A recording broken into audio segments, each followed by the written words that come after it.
Bloco 7. Conhecimentos gerais, assunto, ética e integridade. Ética refere-se aos princípios morais que orientam o comportamento humano, envolvendo a distinção entre o certo e o errado, o bem e o mal. Envolve agir de forma justa, honesta e respeitosa, considerando o impacto das nossas ações nos outros.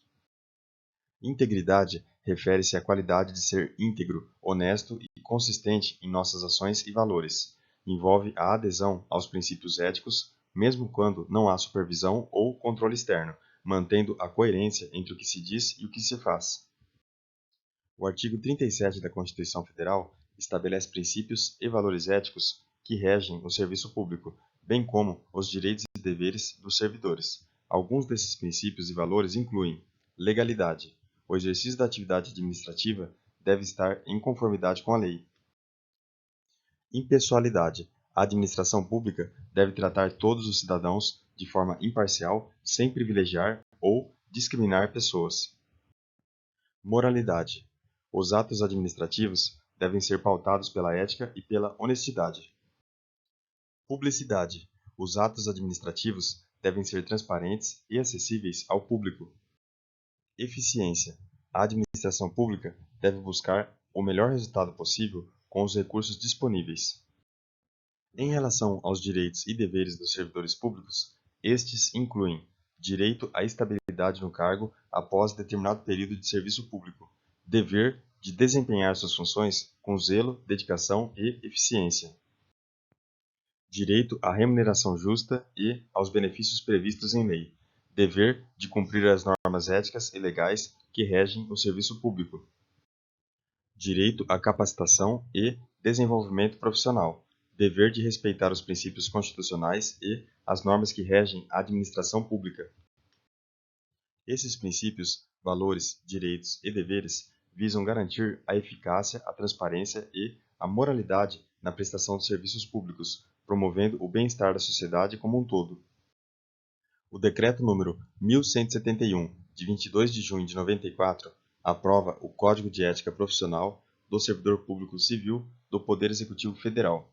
Suas principais características são: estabelece princípios éticos fundamentais para orientar a conduta dos servidores públicos, incluindo dignidade, decoro, zelo, eficácia e consciência moral.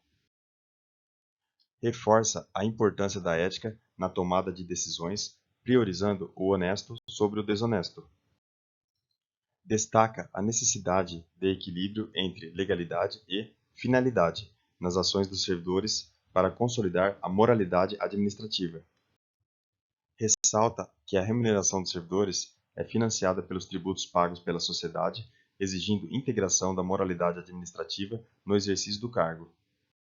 Enfatiza que o trabalho do servidor público deve contribuir para o bem-estar da comunidade e que sua conduta na vida privada pode refletir em sua reputação profissional.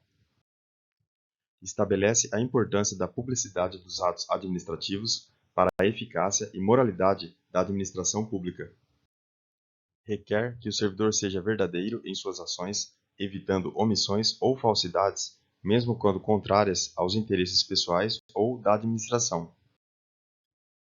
Preconiza cortesia, boa vontade e cuidado no atendimento ao público, além do respeito à hierarquia e resistência a pressões indevidas. Define deveres fundamentais do servidor, como o desempenho diligente de suas atribuições, a prestação de contas, a cortesia no trato com o público e a assiduidade no serviço. Estabelece vedações como o uso do cargo para obter favorecimentos, prejudicar a reputação de outros servidores, ser conivente com infrações éticas, entre outras. Prevê a criação de comissões de ética para orientar e aconselhar sobre a ética profissional dos servidores e para apurar condutas passíveis de censura. Define como servidor público qualquer pessoa que preste serviços ligados diretamente ou indiretamente a órgãos do poder estatal, inclusive em entidades paraestatais. Finalmente, há um imperativo que, sem pôr no fundamento como condição qualquer outro objetivo a ser alcançado mediante uma certa conduta, ordena imediatamente esta conduta. Este imperativo é categórico. Ele não diz respeito à matéria da ação e ao que deve seguir-se dela, mas à forma e ao princípio do qual ela mesma decorre, e o essencialmente bom da ação consiste na disposição, seja qual for seu resultado. Este imperativo pode chamar-se de imperativo da moralidade. De acordo com o trecho e as características da ética kantiana, o imperativo moral é a priori. Acerca da ética e cidadania, a cidadania não é um conceito estático e antinormativo, evoluindo, por exemplo, à medida que as leis evoluem.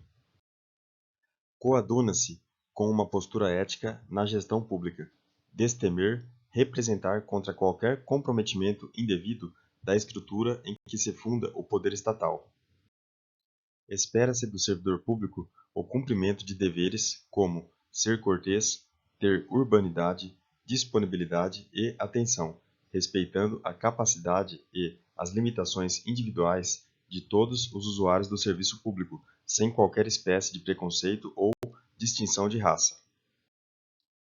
Segundo Cotrim, pode-se definir ética organizacional como o conjunto de princípios, valores e normas que regula o comportamento das atividades da organização do ponto de vista do bem e do mal.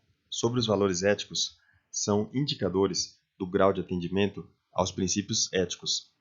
As organizações públicas devem promover os valores éticos que mais serão úteis a elas, mantendo um ambiente moralmente sadio e promovendo as virtudes de seus servidores. Os valores éticos de uma organização pública são fundamentais para a definição das normas comportamentais de seus servidores, tanto quanto as necessidades operacionais. Um valor ético referente à segurança do trabalhador tem relação com o princípio ético da solidariedade. A ética e a cidadania não se desvinculam da questão dos princípios da ação do Estado e da moralidade administrativa, uma vez que, por mais alargados que pareçam os direitos e as esferas individuais, as quais parecem ser extremamente flexíveis nos atuais contextos, urge que sejam regulamentadas as vinculações estreitas que existem entre esferas individuais e esferas coletivas, pressupondo-se, assim, níveis de avanço no campo do progresso moral da sociedade. Sobre o tema, é correto afirmar: ética surge como embasamento das ações humanas em suas dimensões individuais e coletivas, dado que o exercício profissional no âmbito da administração pública não pode desviar-se de sua condição coletiva e vinculada ao exercício do bem comum. A conduta de um servidor público deve pautar-se em regras que sustentam a ética nas funções públicas. Em linhas gerais, as regras de conduta são classificadas como imperativas, que proíbem ou ordenam, e construtivas, que instruem a fazer as coisas.